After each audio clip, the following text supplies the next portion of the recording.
যেই মহিলা বুড়ো প্লাক করবে তার উপরে প্রত্যেক মুহূর্তে আল্লাহর লানত। এখন আমাদের মহিলারা দেখবেন ঠোঁটের উপর একটা তিল দিয়ে নিয়ে আস।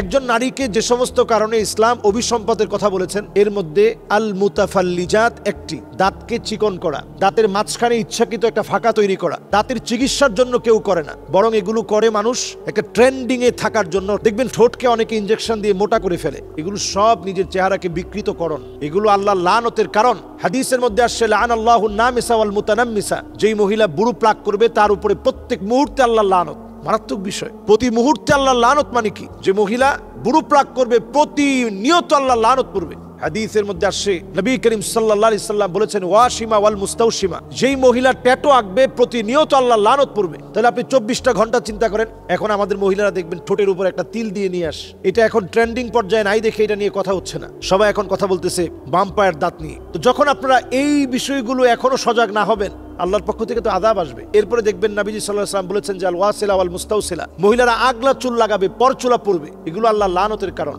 স্বামীর উপরে কখনো সন্তুষ্ট হতে পারবে না, এটা আল্লাহর লানতের কারণ। এরপর মহিলাদের ভিতরে ঢুকবে আল মুতাফাল্লিজাত, এই দাঁতকে চিকনকরণ, মোটাকরণ, সরুকরণ, পশুর মতো দাঁত, চুখা চুখা দাঁত তৈরিকরণ। এই চুখা দাঁত তৈরি করার কারণে, এই বাম পায়ের ট্রেন্ডিং দাঁতের কারণে এখন অনেক মেয়েরা খানা খেতে পারতেছে না, কষ্ট হচ্ছে, ঠোঁট ছিঁড়ে যাচ্ছে, খাবার খেতে গিয়ে রক্তাক্ত হয়ে যাচ্ছে, ব্রাশ করতে গিয়ে আটকে যাচ্ছে, ব্যত্যয়গুলো ঘটছে। এগুলো সব আল্লাহ রাব্বুল আলামিন অত্যন্ত সূক্ষ্মভাবে আল্লাহ তাআলা সৃষ্টি করেছেন।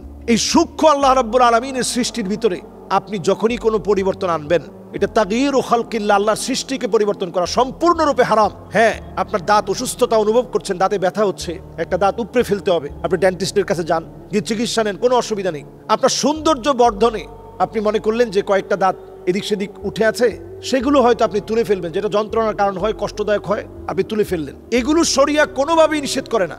শরীয়ত নিষেধ করে দাঁতকে চোখা করা, দাঁতের মাঝখানে ফাঁকা রাখা, এগুলো শরীয়ত সম্পূর্ণরূপে হারাম করেছেন। কাসিয়াতুন আরিয়াত, পোশাক পরবে কিন্তু কেমন যেন কোনো পোশাক পরে নাই, এই ট্রেন্ডিং এখন জাতির মধ্যে চলছে। কিছুদিন পর পর বিভিন্ন রকমের ট্রেন্ডিং আসে, ছেলে মেয়ে উভয়ের ভিতরে এখন একরকম ফ্যাশন চলছে।